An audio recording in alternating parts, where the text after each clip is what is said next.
സന്തോഷത്തോടെ ജീവിക്കുക, യാഥാർത്ഥ്യമായി തുടരുക, മനസ്സിന് ആനന്ദവും ഉന്മേഷവും തരുന്ന സ്ഥലങ്ങളിൽ പോകുക, സ്നേഹത്തിന് അതിൻ്റേതായ അർത്ഥം മാത്രം നൽകുക. എന്നാൽ ഇതൊന്നും ആരോടും പറയരുത്. കാരണം മനോഹരമായ എന്തും ഇല്ലാതാക്കാൻ മാത്രമേ ആളുകൾ ശ്രമിക്കൂ. എല്ലാവരെയും സ്നേഹിക്കണം എന്നും ആരെയും പറ്റിക്കരുത് എന്നുമുള്ള മനസ്സുള്ളതുകൊണ്ടാവണം പലർക്കും ജീവിതത്തിൽ ഒരിടത്തും എത്തിപ്പെടാൻ കഴിയാതെ പോയത്. ഒരു നിമിഷത്തെ ദേഷ്യം ഒരായുസ്സിൻ്റെ നഷ്ടം തന്നേക്കാം. പ്രതികരിക്കുന്നില്ല എന്ന് കരുതി ഒന്നും മനസ്സിലാകുന്നില്ല എന്ന് കരുതരുത്.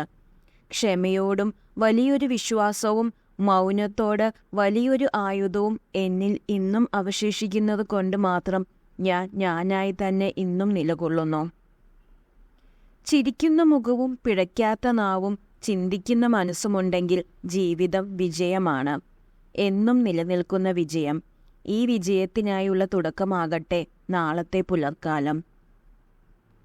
തോറ്റുപോയിട്ടും ഒറ്റപ്പെട്ടിട്ടും നഷ്ടപ്പെട്ടിട്ടും ചതിക്കപ്പെട്ടിട്ടും ഇപ്പോഴും ചിരിച്ച് ജീവിക്കുന്ന നിങ്ങൾ തന്നെയാണ് നിങ്ങളുടെ ഏറ്റവും വലിയ ഇൻസ്പിരേഷൻ. അപൂർവം ചില വെളിച്ചമുണ്ട് നമുക്ക് മുന്നിൽ. ചിലപ്പോൾ നാം അത്രയധികം തളർന്നിരിക്കുമ്പോൾ, ചിലപ്പോൾ എല്ലാം നഷ്ടമായി എന്ന് തോന്നുമ്പോൾ നമുക്ക് മുന്നിൽ നമുക്ക് മാത്രമായി തെളിയുന്നവ. നമുക്ക് മിണ്ടാൻ മടിയുള്ളവരുടെ മുന്നിൽ മാത്രമാണ് നമ്മൾ തിരക്കഭിനയിക്കുന്നതും നേരമില്ലെന്ന് ന്യായം പറയുന്നതും. നമ്മൾ മിണ്ടാൻ ഇഷ്ടപ്പെടുന്നവരുടെ മുന്നിൽ നമ്മൾ എത്ര തിരക്കിലായാലും അവർക്ക് വേണ്ടി എന്നും നേരം കണ്ടെത്തിയിരിക്കും. നിങ്ങളിൽ ഈ 3 കാര്യങ്ങൾ കാണാൻ കഴിയുന്ന ഒരാളെ നിങ്ങൾക്ക് വിശ്വസിക്കാം. നിങ്ങളുടെ പുഞ്ചിരിക്ക് പിന്നിലെ സങ്കടം, നിങ്ങളുടെ കോപത്തിന് പിന്നിലെ സ്നേഹം, നിങ്ങളുടെ നിശബ്ദതയ്ക്ക് പിന്നിലെ കാരണം.